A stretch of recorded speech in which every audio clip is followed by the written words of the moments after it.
Bonjour, bienvenue à vous sur Média TV dans On se dit tout. Bien évidemment, deux thématiques spécialement choisies pour vous. On va parler d'art-thérapie ou comment l'art peut-il soigner nos maux.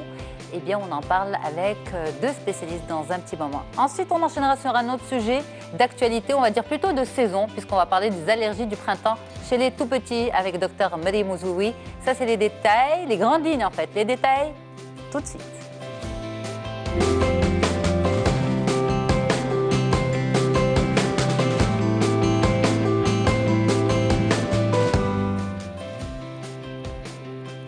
L'art pour soigner les difficultés, les maux, les troubles, ça s'appelle de l'art-thérapie. On en parle tout de suite avec deux spécialistes. Salwa Hachami, merci beaucoup d'être là. Merci à vous. Vous êtes thérapeute psychocorporelle à Casablanca, merci. Et Rizlan Charaibi, bonjour. Bonjour. C'est un plaisir de vous retrouver. Merci. Vous êtes psychothérapeute, fondatrice de l'Institut marocain de psychothérapie intégrative à Casablanca. Merci beaucoup, madame, d'être là. Merci à vous. Donc, l'art-thérapie, première question, c'est quoi exactement ? Alors, l'art-thérapie est une méthode de soins qui est fondée sur le principe thérapeutique pour la stimulation de la création artistique. En fait, quand on parle d'art et thérapie, l'art est un moyen et la thérapie est un but. Le but est d'accompagner la personne vers une occasion de transformation de soi pour permettre d'harmoniser, de rétablir l'image de soi, la confiance en soi. On va essayer de voir comment ça fonctionne. Tout à fait. Mais je vais brûler les étapes. Est-ce que ça marche? Ça fonctionne très très bien. En fonction de l'approche qu'on peut avoir, donc selon les personnes, elles peuvent utiliser la musicothérapie, la danse-thérapie, le travail de la terre au niveau de l'argile. Ça peut être le collage, la marionnette, le clown. Donc en fonction des approches de chacun, pour les adultes, pour les enfants, pour tout âge en fait. D'accord. Pour les adultes, pour les enfants, on a l'impression que c'est des choses en fait ludiques, des choses des tout petits qu'on ramène dans le monde des grands aussi pour soigner des maux. Est-ce que quand on parle d'art-thérapie, c'est de façon là encore superficielle, parce qu'on va rentrer en détail dans tout ça, est-ce que ça soigne, on va dire, les petites déprimes ou aussi les grosses pathologies? Les deux. Les deux. Ça peut partir du simple cheminement, par exemple, de développement personnel. Ça peut être de l'angoisse, de la déprime, le manque de concentration, le mal corporel également qui peut venir se loger à travers des émotions, mais aussi les pathologies, que ce soit de l'autisme ou des cas cliniques. D'accord. Alors, on va y aller petit à petit. Rizlan Charaibi, vous êtes psychothérapeute, fondatrice de l'Institut marocain de psychothérapie intégrative. L'art-thérapie, est-ce que c'est une thérapie à part entière ou elle s'intègre dans un processus plus large? Bon, selon des normes internationales, l'art-thérapie, c'est d'abord une posture de psychothérapeute qui utilise un outil qui est l'art-thérapie. Et c'est une thérapie justement à travers un médium non verbal. Pour certaines pathologies, il est parfois nécessaire de ne pas placer toujours la parole et vraiment pouvoir mettre des mots pour libérer des mots MAUX et sans passer par les mots MOTS. Et passer plutôt par le corps, par le psychocorporel. Donc il y a plusieurs approches, il y a le modelage, le collage, mais il y a aussi d'autres approches qu'on verra comme le jeu de sable, comme placer sa voix aussi par la musicothérapie. Alors, comment se fait le choix? Est-ce que c'est le thérapeute qui choisit l'art ou on laisse le choix au malade? Comment ça fonctionne? Bon, alors ça dépend du thérapeute, en quoi il est spécialisé. Par exemple, moi, je ne suis pas spécialisée en danse-thérapie, mais je suis spécialisée dans le collage, le modelage ou le jeu de sable. Et je ne suis pas spécialisée en musicothérapie avec la voix non plus. Et alors, ça dépend de ce que la personne a libéré. Si c'est plus quelque chose de l'ordre de l'ancrage, c'est-à-dire être dispersé dans sa vie, ne pas pouvoir se concentrer, que ça fonctionne pour les adolescents, par exemple, ou même les adultes. Là, on va plus utiliser quelque chose de l'ordre de l'argile ou du collage avec des images. Si on est plus dans des problématiques de, par exemple, ne pas savoir poser ses limites, ne pas pouvoir dire non, ça serait vraiment intéressant de travailler la voix parce que ça se passe ici, ne pas oser dire non ou imposer un petit peu sa vérité, son identité, assumer qui on est, sa propre reconnaissance. Ça passe par la voix et c'est vraiment intéressant de travailler là-dessus. Donc en fait, c'est une thérapie à part entière. complètement. C'est une thérapie psychocorporelle et très dans la justesse de l'accompagnement d'un être humain finalement, puisqu'un être humain, c'est un tout. C'est compliqué, enfin c'est réducteur, voilà, d'aller que dans le côté cognitif de la personne et de l'accompagner seulement avec le côté cognitif, mais plutôt de l'accompagner de façon globale et par le toucher, justement parce que la personne a les mains dans la pâte, a les mains dans les images, dans la colle ou dans la terre ou dans le bac à sable, et la peau, on sait que c'est l'organe le plus étendu du corps humain. Alors on a l'impression quand on parle de ces thérapies-là que ça reste des thérapies, on va dire, assez élitistes. Or, l'art-thérapie entre dans les hôpitaux marocains. Exactement. Je travaille tous les mardis. Je suis bénévole au CHU Ibn Rochd à Casablanca, à l'unité de traitement de la douleur. Et il y a des groupes de femmes. Voilà, on passe des moments extraordinaires, vraiment d'une grande valeur pour ces femmes-là qui font des collages, elles sont là avec leurs feutres en couleur. Et elles me disent, voilà, je n'ai pas besoin toujours d'exprimer, ça dépend de ce qu'on a exprimé, mais il suffit simplement d'alchimiser à l'intérieur. Et je guide évidemment ce mouvement-là. Et la personne, c'est organique, elle alchimise à l'intérieur pour libérer ce qu'elle a libéré. Et elles sont toutes fières de montrer ensuite leur collage. On prend des photos, voilà, c'est des personnes qui arrivent de la campagne et c'est extrêmement touchant en tout cas. L'hôpital Razi aussi avait exposé des œuvres de jeunes malades.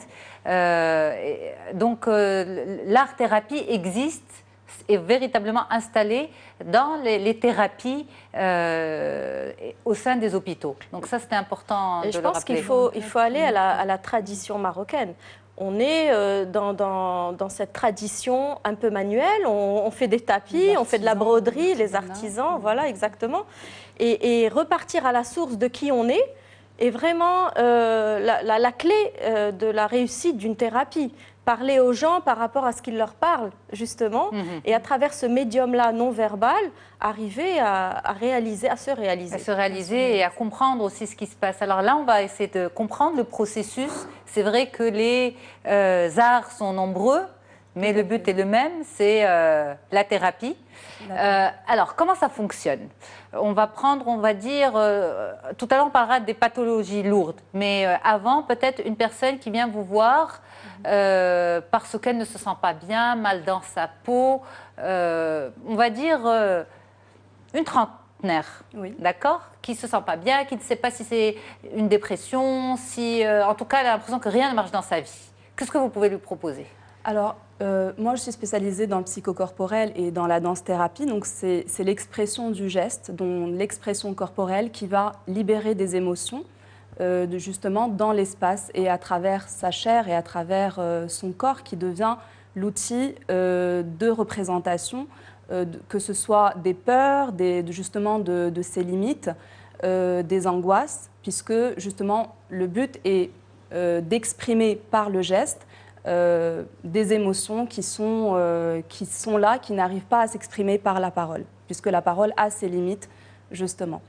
Donc concrètement, comment ça se passe? Bon, il y a un entretien au préalable, on va se dire les choses, quels sont les objectifs justement à atteindre, et au fur et à mesure des séances, bon, on va mettre en place un dispositif. Donc il s'agit d'un cadre bien sécurisé, où la personne, quand elle arrive, justement, il ne s'agit pas d'un cabinet médical avec un environnement bien strict, au contraire, c'est l'accueillir vraiment dans un esprit atelier, qu'elle se sente chez elle, dans un espace vraiment accueillant et que se sente vraiment accueillie et attendue. C'est très important. Mais ça peut l'être aussi dans un cabinet. Oui, oui, tout à fait, tout à fait. C'est justement qu'elle sente qu'elle est accueillie et elle est dans un espace vraiment sécurisé. Et l'accompagner justement, si c'est de la danse par exemple. Mais comment ça fonctionne? Vous mettez de la musique, vous demandez à la personne de bouger, ou c'est des gestes? On travaille sur l'espace vital, en fait, c'est l'espace personnel qu'on appelle le kinésphère. On va faire des mouvements vraiment très très simples de bascule de poids du corps, d'aller chercher des images, sur aussi de la relaxation profonde, en connectant aussi à sa respiration. Vous l'accompagnez dans ce processus? Tout à fait, tout à fait. Et puis vraiment la respecter dans son cheminement, puisque bon, ce sont des émotions qui doivent émerger. Et à partir de là, le corps peut se libérer justement dans des expressions. et finir par une relaxation. Et comment vous arrivez en fait, à lire entre les gestes de lecture corporelle dans la rigidité du corps, puisque nous sommes déjà conditionnés de par notre éducation, la société, etc. Donc, ce qui fait que le corps arrive limite dans une boîte et le corps n'arrive pas forcément, on voit dans la gestuelle qu'il est très limité dans une directive qui donne justement ces limites qu'on a dans la vie. On n'ose pas dire, on n'ose pas faire parce qu'il ne faut pas. Et donc, justement, notre corps, dans notre gestuelle, par exemple, ne s'autorise pas d'aller plus loin dans cette liberté. Et petit à petit, l'accompagner dans cette ouverture pour trouver vraiment sa confiance en soi et cette liberté d'expression. Mais par exemple, est-ce qu'à travers les gestes d'une personne, vous pouvez éventuellement diagnostiquer une dépression? Forcément, si le corps vraiment est limité, rigide, quand on parle par exemple de gestion de l'espace, d'aller explorer l'espace vers le ciel, vers la terre, dans les 4 directions, j'ai eu par exemple le cas de certaines personnes, quand on demande d'aller vers le sol dans un enroulement, il y a vraiment une résistance. Parce qu'aller au sol, c'est me soumettre, c'est ce qui fait qu'on voit dans le corps. Elle refuse? Elle refuse complètement. Il y a un blocage, par exemple, qui se met en place. Elle refuse d'aller au sol. Et ça veut dire quoi pour vous? C'est le fait de garder la tête haute. Je ne souhaite pas me soumettre, me mettre à genoux, de m'enrouler par terre. Donc, c'est une forme de dégradation, quelque part. Donc, au contraire, on peut travailler sur, justement, le travail du retour à cet enfant intérieur qui s'enroulait par terre, qui jouait dans l'espace et qui était complètement libre dans son corps. Donc l'idée vraiment est d'aller puiser dans sa mémoire corporelle pour justement aller chercher cet enfant intérieur et cette joie de renouer avec qui on est vraiment. Alors pour cet exemple en particulier de personnes qui refusent d'aller de se rouler par terre, ça dénote de quoi? D'une personne qui a des problèmes relationnels, conflictuels avec la hiérarchie, notamment en milieu professionnel, ça peut être ça? Éventuellement, enfin pas forcément. Ça peut être un peu plus loin par rapport à comment il a été tenu dans les bras de la mère. Ça c'est plus loin, mais aujourd'hui, comment ça se reflète dans son quotidien? Tout dépend de la problématique. C'est tellement vaste que voilà, on ne peut pas dire que chacun son histoire et chacun justement. C'est ça, c'est qu'on a l'impression que l'art-thérapie, c'est une fausse impression, corrigez-moi bien sûr, l'art-thérapie dépend du thérapeute, l'interprétation dépend du thérapeute, ce n'est pas codifié. Est-ce que ça l'est, Rizlan? Bon, alors la force de l'art-thérapie, justement, c'est à travers cet accompagnement artistique qui fait appel à l'imaginaire, à la symbolique. On travaille aussi beaucoup sur les rêves. Donc ça fait appel au cerveau droit. Donc le cerveau de la créativité, le cerveau de l'inconscient, du subconscient et justement… Des émotions aussi. Des émotions, voilà, c'est la clé.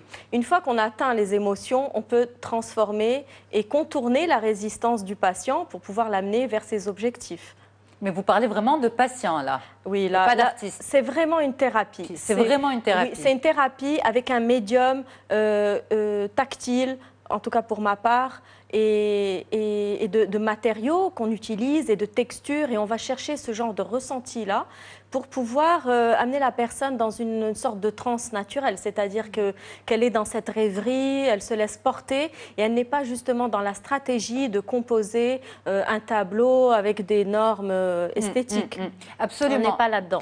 Mais par exemple, à quel moment vous allez décider de proposer telle ou telle thérapie ou processus pour un patient? À quel moment vous allez décider de puiser dans l'art-thérapie ou plutôt dans une autre forme de thérapie? Oui. Alors, l'art-thérapie, ce qui est intéressant, c'est qu'à travers les différents médiums, on peut vraiment balayer un vaste spectre de problématiques. Par exemple, pour l'envahissement, oser dire non, on va utiliser un bac à sable avec des figurines et faire la mise en scène de la situation de l'envahissement.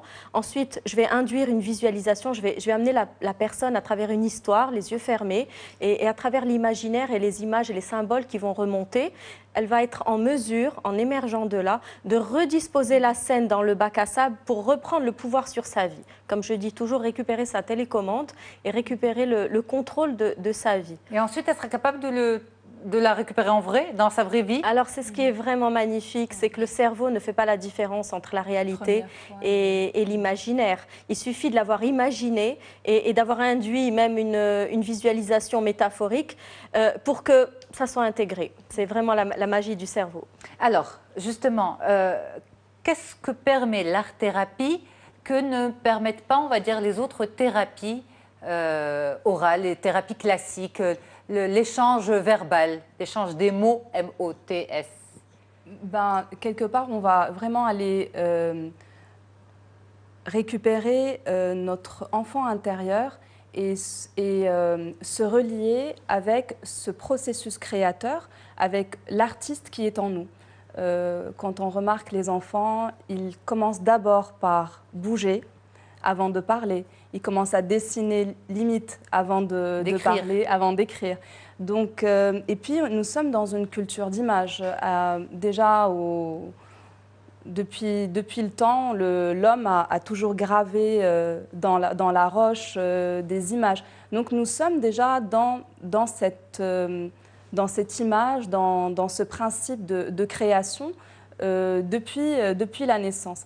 Donc l'objectif est vraiment d'aller chercher cette première forme d'expression pour justement lui permettre de briller et de retrouver quelque part sa place là où notre conditionnement a fait que nous l'avons oublié et nous n'avons pas été très expressif, où on nous a réprimé sur le fait que il ne faut pas.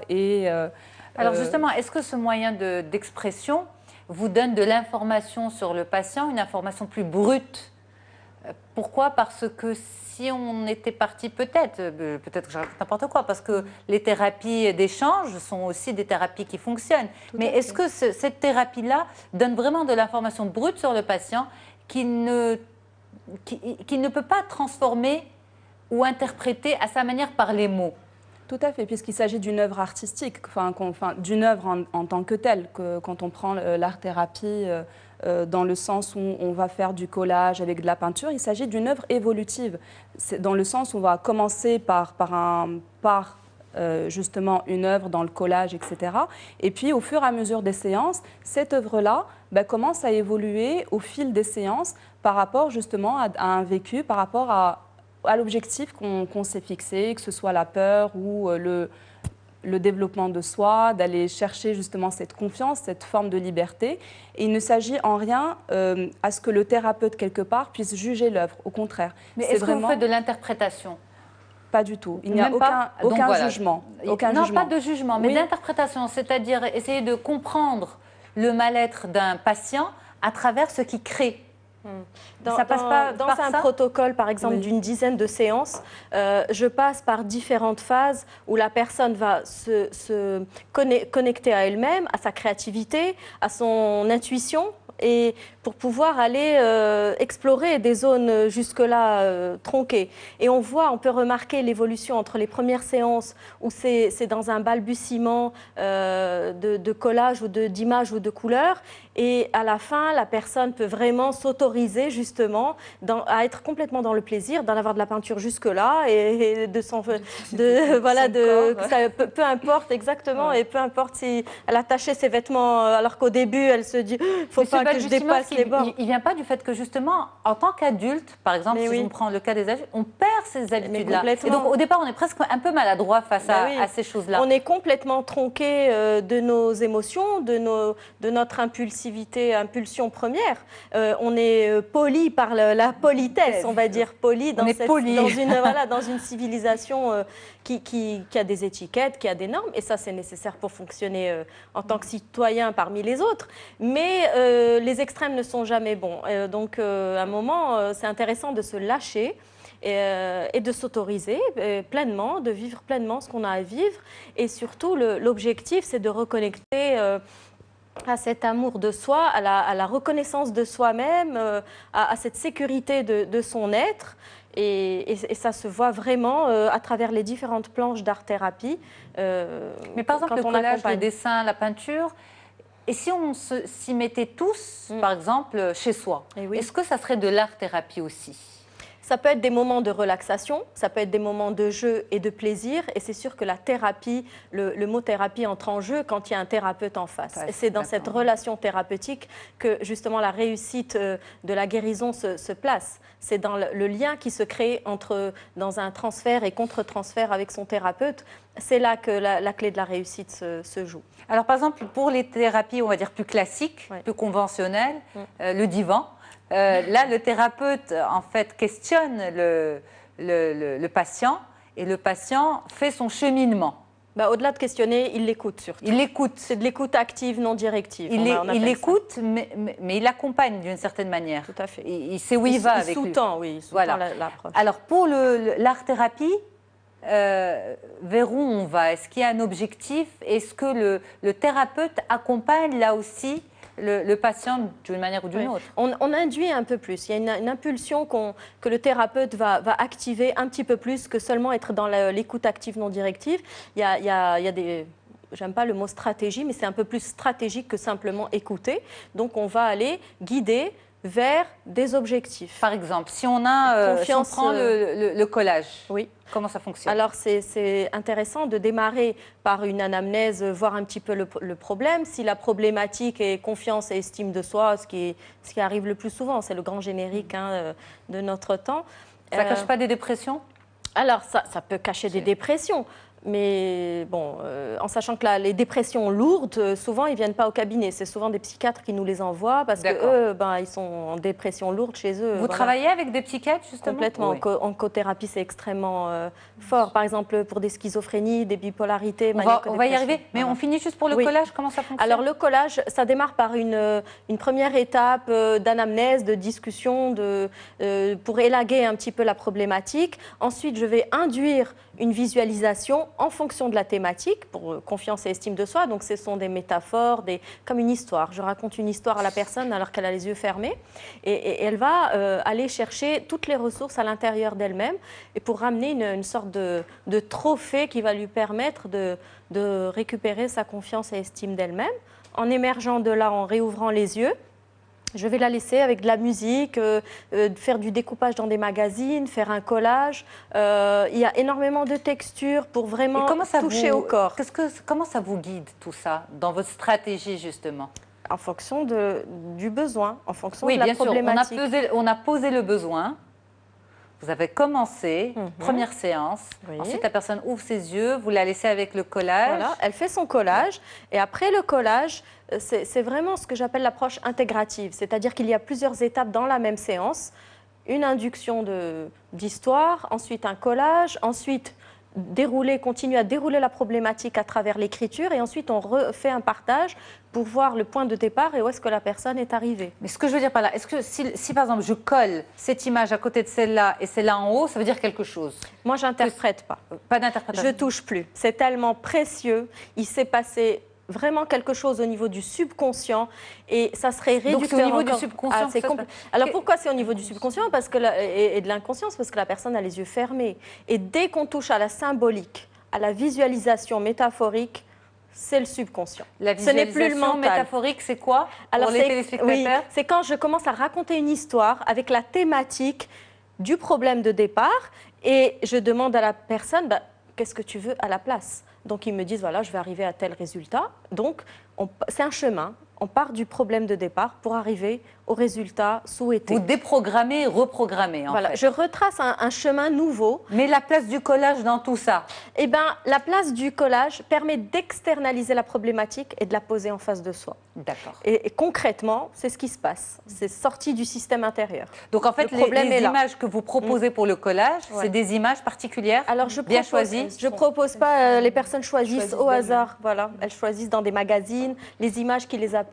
D'accord. Je laisse faire comme ça dans cet esprit. Mais vous faites une lecture quand même, pas une interprétation peut-être, mais une lecture du résultat final. Je demande à la personne si elle a besoin de partager. C'est elle qui va faire sa propre lecture et me la renvoyer. Et je suis là pour l'accueillir. Et ça, c'est extrêmement dans la bienveillance et le respect. Et ça vous renvoie à la séance d'après? Exactement. Eh bien, on va marquer une pause et on revient pour la suite. Merci beaucoup d'être avec nous sur le plateau d'Onzito sur Média TV, l'art-thérapie décryptée pour vous. N'oubliez pas aussi à venir un sujet en rapport avec les allergies du printemps. C'est la saison. Dr Mary Mouzoui sera mon invité. À tout de suite.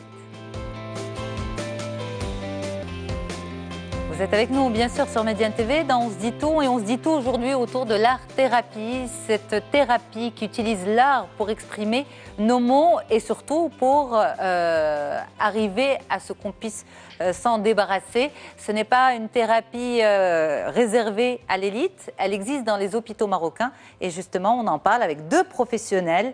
Rizlan Charaibi, psychothérapeute, fondatrice de l'Institut marocain de psychothérapie intégrative, et Selwa Hachemi, thérapeute psychocorporel. Donc on a un petit peu essayé, on a compris en fait le cheminement de l'art-thérapie pour des besoins, comme vous l'avez dit, les génériques notamment, confiance en soi, ce genre de choses qui sont malheureusement qui existent. Mais l'art-thérapie fonctionne aussi dans des départements lourds, dans des hôpitaux spécialisés, notamment les sections de psychiatrie, pour les maladies lourdes. Alors, comment ça fonctionne? Est-ce que c'est le psychiatre qui fait appel à vous, Selwa Hachemi? En fait, dans des institutions justement médicales, c'est justement avec ce corps médical qui peut faire appel à des accompagnateurs ou des médiateurs dans le cadre de l'art-thérapie pour justement mettre en place un dispositif et un cadre pour accompagner justement ces pathologies, qu'elles aient besoin d'un travail sur le plan psychocorporel ou sur un plan art-thérapie et le travail sur ce dispositif créatif. Alors, c'est quoi l'intérêt justement pour ces pathologies lourdes, pour les problèmes de schizophrénie, de bipolarité? Quel est l'intérêt pour le psychiatre d'intégrer l'art-thérapie dans sa prise en charge? À partir du moment qu'il s'agit d'un travail justement qui soit manuel, non verbal et d'un travail avec la matière, par exemple, permet justement à ces pathologies d'avoir un outil qui va leur permettre d'aller chercher des choses très tactiles où elles vont aller dans le jeu, justement, avec des matières, avec le travail, par exemple, au niveau de la musique. Mais l'intérêt, c'est-à-dire au-delà des médicaments, au-delà des thérapies classiques, qu'est-ce qu'on va chercher par l'art-thérapie? À apaiser, on va chercher justement à restaurer. On va chercher par exemple à restaurer l'image de soi, à harmoniser justement nos perceptions et enfin aller chercher justement cette partie qui nous manque dans la partie, on va dire, purement médicale. Voilà, où on va chercher le jeu, on va chercher la joie de vivre, l'expression corporelle avec la musique, des choses vraiment naturelles qui sont perdues tout à fait par la maladie, ou qui sont perdues par tellement de choses, mais qui permettent vraiment de recentrer la personne et de la canaliser et pour qu'elle puisse retrouver justement cette harmonie, cette joie de vivre, de retrouver goût à la vie. Est-ce que vous arrivez à canaliser justement ces malades qui sont, on va dire, en complète déconnexion avec la réalité? Comme vous dites, ce sont des pathologies lourdes. Ce qu'on voit en milieu psychiatrique, par exemple, pour des schizophrénies, c'est de l'ordre des psychoses. Si on doit définir, pour simplifier pour le grand public, la psychose, c'est une personne qui a manqué de contenance. Par exemple, étant enfant et donc à l'âge adulte, ça donne des personnes complètement éclatées. Retravailler le corps ou par le modelage ou par de l'argile permet de recompacter la personne et par des choses concrètes, c'est-à-dire leur corps, le mouvement et même le modelage. On est dans le tactile, on est dans la symbolique du corps en train de se recompacter plutôt que de rester complètement morcelé. Est-ce qu'il faut d'abord maîtriser la crise? Il ne faut pas que le patient soit en crise, il faut qu'il ait bien pris son traitement, bien stabilisé son état avant de l'intégrer ou d'intégrer l'art-thérapie dans sa prise en charge? Complètement. On ne peut pas accompagner quelqu'un, surtout nous, on n'est pas psychiatre, on n'approche pas une personne en crise. Absolument. Ce sont des personnes stabilisées par la médication. L'objectif de la cothérapie, c'est que le psychiatre fait appel à nous, justement pour essayer de stabiliser le patient, réduire la médication, pour pouvoir, pour faire en sorte qu'il puisse reprendre un petit peu le pouvoir sur sa vie et se reconnecter à ses émotions. Parce que le médicament, il va abrutir complètement pour calmer, mais mettre un couvercle dessus, ce n'est pas redonner cette pulsion de vie de l'intérieur qu'on travaille, nous, en art-thérapie. Donc c'est un ajustement, on est en train de faire du funambulisme entre la psychiatrie et l'art-thérapie pour pouvoir remettre le patient dans sa verticalité. Et ça marche? Et ça marche. Ça marche, justement, on peut, grâce à ça, diminuer la médication, les doses. Tout à fait. Et ça donne quoi? Ça donne plus de confiance? Ça donne plus d'envie de vie? Ça remet vraiment la personne dans son mouvement, dans l'action, redonner un objectif à sa vie, peut-être retrouver un travail. De l'espoir. Et voilà, exactement. Socialiser, pouvoir reconnecter à d'autres personnes pour pouvoir se remettre dans son mouvement de vie, avoir un objectif dans la vie, plutôt que d'être que dans cet état de végétation. D'accord, d'accord. Et ça se fait en fait en étroite, bien sûr, surveillance et collaboration avec le psychiatre. Tout à fait. C'est lui qui fait les dosages. Ah, les médicaments, c'est le psychiatre. C'est le psychiatre, bien sûr. Donc, quand on fait appel à l'art-thérapie, à quoi? Est-ce qu'il faut avoir un objectif en tête, soi-même? Ou bien on se laisse complètement guider par l'art-thérapeute, Rizlen? Ça dépend des besoins. Par exemple, quand une maman vient me voir pour son enfant qui manque de concentration à l'école, moi, j'aime beaucoup travailler en approche systémique familiale. Je vais plutôt proposer d'accompagner pratiquement un des deux parents plutôt que l'enfant. L'art-thérapie pour les adultes. Avec l'enfant? Plus tard, l'enfant plus tard. D'accord, vous commencez par les parents. Parce que les parents conditionnent l'environnement de vie de l'enfant. Et travailler sur l'enfant, mais le replonger dans le même environnement de vie, c'est vraiment pas viable. Enfin, ça mène pas bien loin. Ça, c'est beaucoup plus Vous arrivez viable. à mettre la main sur les parents? Parce que souvent, les spécialistes sur ce plateau, qu'est-ce qu'ils disent? On nous dépose les enfants. Et oui. Et on part. Et oui, les parents déposent. C'est intéressant de redonner, de faire reprendre la responsabilité des parents par rapport à l'enfant. Il y a une interaction, ils vivent ensemble. C'est pas en me l'amenant une fois par semaine ou 2 fois par semaine au cabinet, je vais pouvoir induire des choses, mais c'est eux, les parents, qui ont la main mise sur le long terme, le quotidien et le nombre d'heures par jour et voilà. L'école aussi. Ce qui est intéressant, c'est d'aller intervenir auprès du personnel encadrant des écoles ou des crèches pour qu'ils puissent, eux, être dans la bienveillance et dans cette approche par rapport aux enfants. Donc, si je travaille sur un des deux parents, il y a des prises de conscience. Et voilà, des fois, on m'amène des enfants avec une anxiété telle et je remarque que c'est un des deux parents ou les deux qui sont dans cette anxiété. Et travailler le lâcher-prise par l'art-thérapie pour les adultes, c'est une source de bien-être pour l'enfant. Est-ce que vous arrivez à les faire adhérer, ces adultes qui sont vraiment dans une forme de contrôle? Absolument. Est-ce qu'ils arrivent à vous suivre, ou bien souvent ils se disent mais est-ce que je ne suis pas un petit peu n'importe où là? En général, les personnes qui viennent, en tout cas les personnes que j'accompagne, elles viennent d'elles-mêmes. Donc il y a déjà une préparation et une envie réelle d'avoir pris conscience quelque part de pouvoir travailler sur soi. Par exemple sur le plan psychocorporel ou au niveau de la danse-thérapie.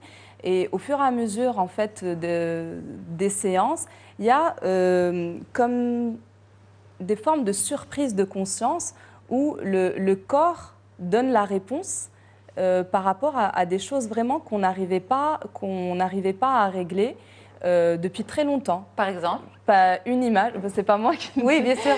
C'est un exemple d'expérience. Les retours que j'avais... alors, une personne voilà, avec qui on faisait un travail justement d'expression corporelle. Et puis, on allait vraiment dans l'exploration du geste dans les 4 directions. Et puis, elle s'est rendue compte, à un moment donné, que vraiment, par exemple, le mouvement des bras était de manière dans une forme de rotation. Et je donnais la directive quelque part, voilà, explorer les 4 dimensions, devant, derrière, en haut, en bas, enfin...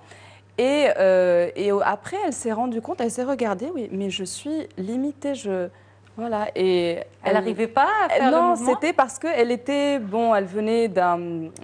Elle travaillait, c'était une professionnelle, une danseuse professionnelle, mais qui dansait de la salsa. Et ce qui fait que dans la salsa, ils étaient toujours limités dans les gestes.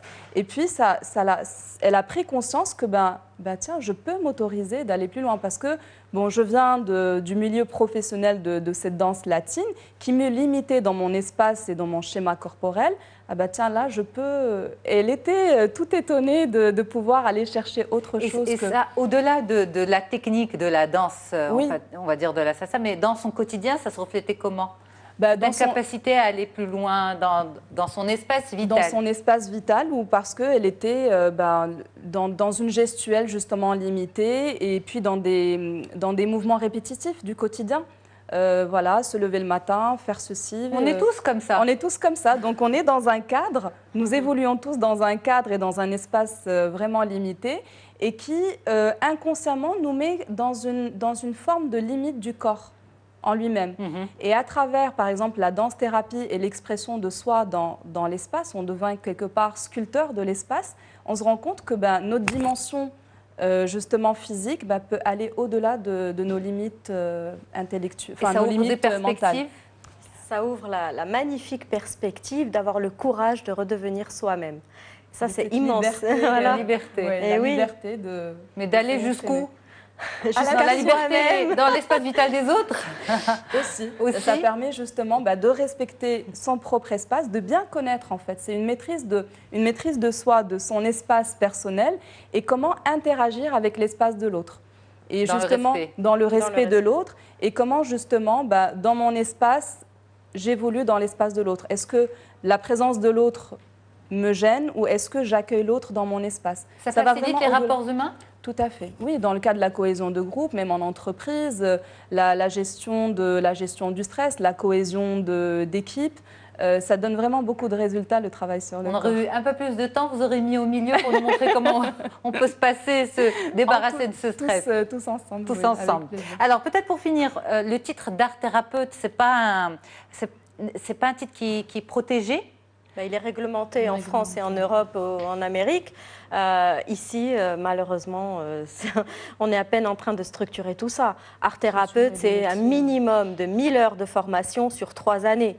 C'est un psychothérapeute spécialisé à travers un médium non verbal. Il est réglementé en France et en Europe, mais pas protégé. C'est-à-dire que n'importe qui, au final, même là-bas, peut avoir sur sa plaque art thérapeute. Voilà, c'est-à-dire que... le champ n'est pas encore réglementé. Bon, en France, il est réglementé. C'est un titre, voilà, il y a des associations très fortes. C'est un titre reconnu par l'État. Donc, voilà. Ok, alors comment savoir que je ne me fais pas voir si je vais voir il y a trop de voir. Si je vais voir un art thérapeute. Alors, art thérapeute, c'est quand même plus de 1000 heures de formation sur 3 années. Il y a des normes, il y a des façons d'y arriver. C'est un titre en France, par exemple, qui est reconnu par l'État, qui est protégé. Et ici, l'idée, c'est de mettre en place des associations, ou au moins une, en tout cas, pour cadrer le métier. Et voilà, pour le grand public, soit on est membre de l'association et ça a une valeur et une éthique avec une déontologie pour accompagner le patient. C'est pour bientôt ? Et c'est en cours. Eh ben, bon courage. Ouais, merci beaucoup. J'imagine que Selwa Hachemi fera partie de l'association. Évidemment. Absolument. Merci beaucoup, mesdames, d'avoir accepté de venir parler justement de l'art-thérapie sur le plateau d'Onzito. Rizlan Charabi, psychothérapeute, fondatrice de l'Institut marocain de psychothérapie intégrative, et Selwa Hachemi, thérapeute psychocorporelle. Moi, je reste avec les téléspectateurs et je reviens dans une fraction de seconde. À tout de suite pour l'interview santé.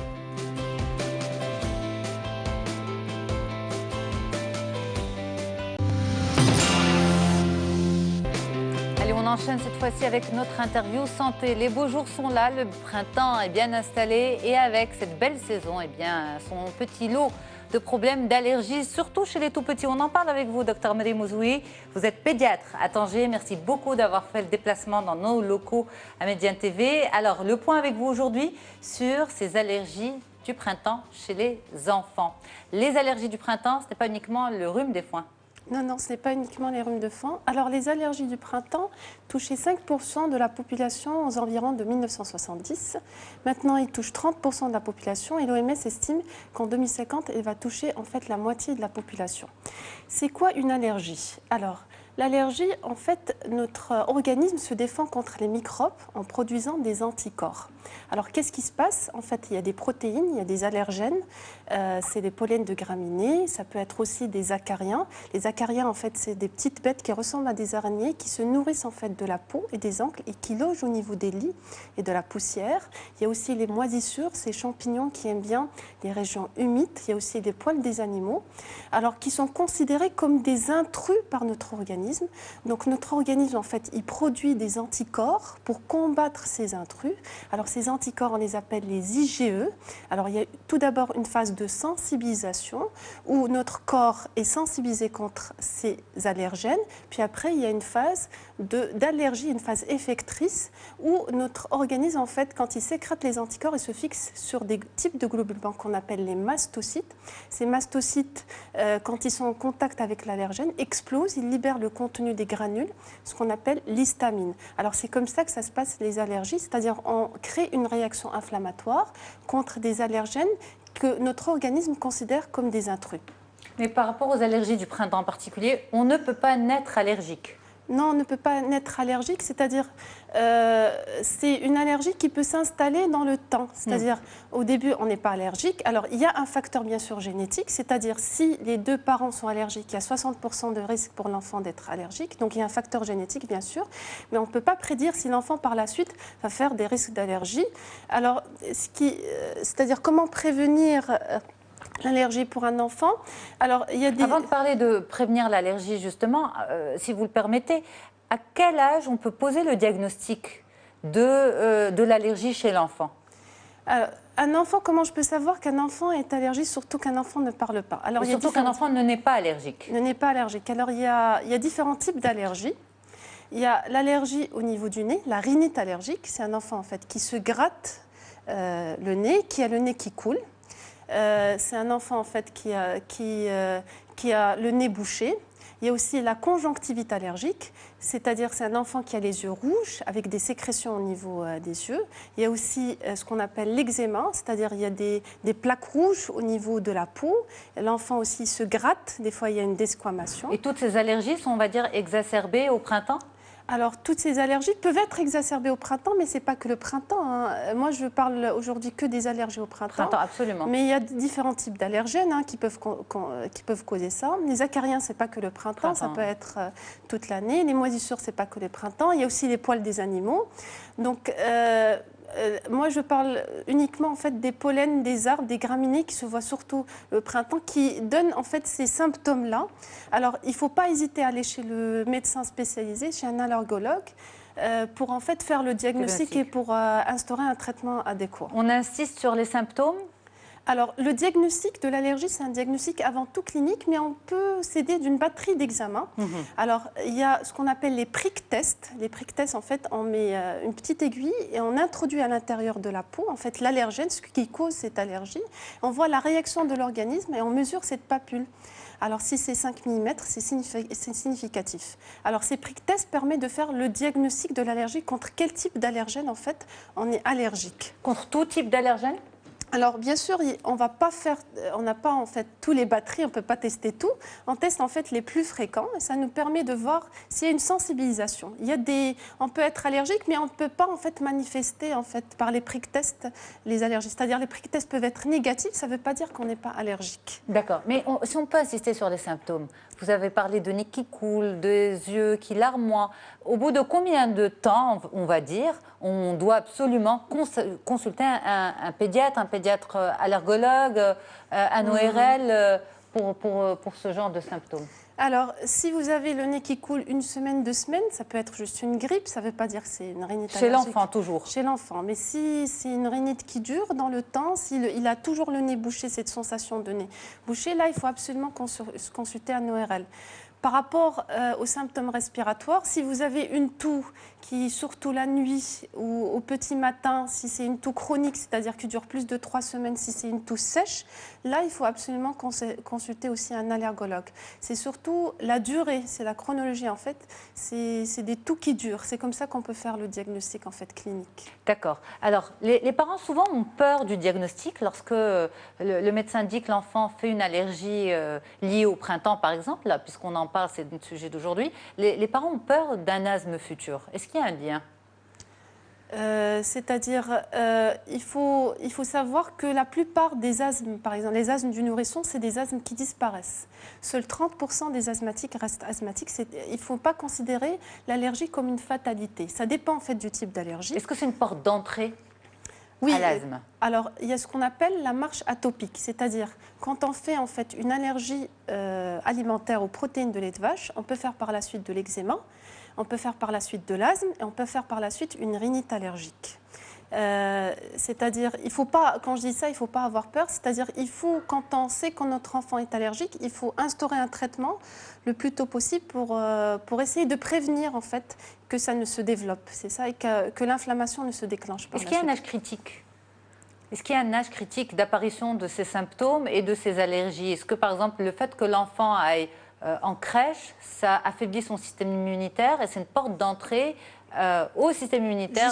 Justement, c'est ça, ce qu'on appelle la théorie. Il ne faut pas en fait empêcher les enfants. Quand les parents, en fait, j'ai souvent ces questions, les parents sont allergiques, ils disent non, je n'ai pas emmené mon enfant à la crèche parce que j'ai peur qu'il fasse de l'asthme, il va attraper des microbes, il faut que je le surprotège. Non, ça joue contre ça. En fait, il faut absolument emmener votre enfant à la crèche, il faut qu'il soit en contact avec les microbes pour qu'il ne développe pas une immunité en fait, contre ces allergènes, ces protéines. Donc, il ne faut pas surprotéger les enfants. Ça, c'est très important. Le fait de les surprotéger... C'est bien qu'ils développent une immunité contre ces... Bien sûr, c'est bien qu'ils développent une immunité, c'est bien qu'ils développent une microbiote intestinale. En fait, et c'est comme ça en fait, qu'on les protège en fait, de l'allergie. Il faut un équilibre. Il ne faut pas les surprotéger. Un enfant qui fait de l'allergie, c'est un enfant qui est surprotégé en général? Un enfant qui fait de l'allergie, c'est un enfant qui est en fait surprotégé. Il faut mettre l'enfant en contact en fait, des animaux, il faut mettre l'enfant en contact des microbes pour qu'il arrive en fait, à se constituer sa propre immunité. Vous arrivez à convaincre facilement les parents avec ça? Mettez-les au contact des microbes. De quels microbes vous parlez, par exemple? Alors, c'est-à-dire si votre enfant il a des infections, s'il a une pharyngite, c'est-à-dire il faut laisser qu'il fasse de la fièvre. Ça, c'est normal qu'un enfant il fasse des fièvres à répétition, qu'il soit en contact avec des enfants qui ont des microbes. Il ne faut pas essayer de le mettre dans un bloc opératoire. Il ne faut pas essayer d'essuyer à chaque fois les mains. Non, quelqu'un qui a un rhume, il ne faut pas s'approcher.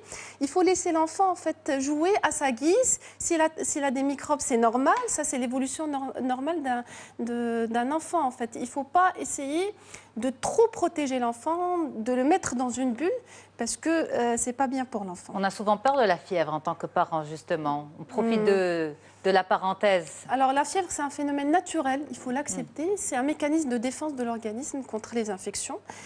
Donc votre enfant, il va faire de la fièvre, ça c'est très important. Il ne faut pas paniquer à chaque fois s'il fait de la fièvre. Il va faire des pharyngites à répétition, des otites, des bronchites, ça c'est tout à fait normal. Il faut laisser l'enfant faire son immunité tout seul.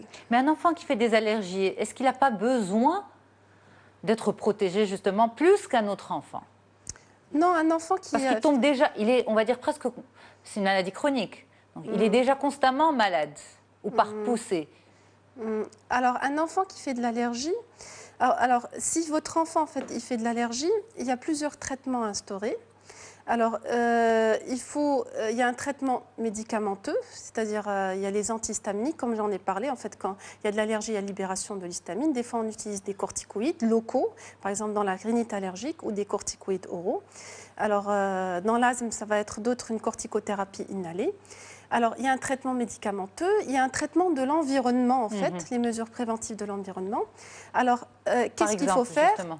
Par rapport aux acariens, il faut essayer d'aérer la pièce, il faut faire un nettoyage régulier de la pièce, il faut utiliser une literie anti-acarien, une housse anti-acarien.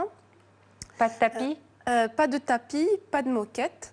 Alors, par rapport au pollen, il ne faut pas essayer de sortir quand vous voyez qu'il y a du vent, c'est-à-dire qu'il y a du pollen qui circule. Il ne faut pas essayer d'ouvrir la fenêtre là, en fait, quand c'est le printemps et vous voyez qu'il y a plein de pollen qui circulent. Mais on ne voit pas forcément le pollen. Est-ce qu'il faut enfermer les enfants pendant le printemps? Non, il ne faut pas enfermer les enfants pendant le printemps. Il faut voir, c'est-à-dire vous pouvez les faire sortir le petit matin ou la fin de soirée. Si vous voyez qu'il y a trop de vent, ne pas les faire sortir. Mais il faut laisser l'enfant en fait jouer à sa guise. Il ne faut pas trop enfermer l'enfant. Et un enfant qui va à l'école, est-ce qu'il, pendant cette période, on va dire, de pic, est-ce qu'il peut sortir jouer dans la cour? Est-ce qu'il peut s'amuser avec ses camarades? Bien sûr, non, on ne va pas essayer d'enfermer notre enfant parce qu'il a une allergie. Il faut les laisser à sa guise. Des craintes de parents, oui, en fait. Et c'est le médecin d'adapter le traitement. On va aller tout doucement. Si il a des symptômes qui sont persistants et récidivants, on peut instaurer un autre traitement, ce qu'on appelle la désensibilisation à partir de l'âge de 5 ans. Et c'est indiqué dans les asthmes ou les rhinites allergiques polliniques. Donc, il y a des traitements qu'on peut proposer. Il ne faut pas trop enfermer l'enfant. Il ne faut pas paniquer. Il ne faut pas dire que c'est une fatalité. Il ne faut pas dire que c'est une fatalité. Est-ce que c'est un enfant qui va être plus faible? Non, en fait, c'est ça ce que je vous ai dit. L'enfant allergique, ce n'est pas un enfant qui est faible. C'est un enfant qui a une réponse immunitaire excessive. Donc, on va aller au cas par cas, on va suivre cet enfant, on va donner le traitement adéquat, on ne va pas le surprotéger, l'enfermer. Il faut aller tout doucement avec cet enfant. Merci beaucoup, Dr Meriem Ouzououi. Vous êtes pédiatre. C'était un plaisir d'échanger avec vous et surtout de rassurer les parents qui nous suivent. Merci beaucoup pour votre fidélité. À très bientôt sur Média TV, sur les ondes de la radio du Grand Maghreb.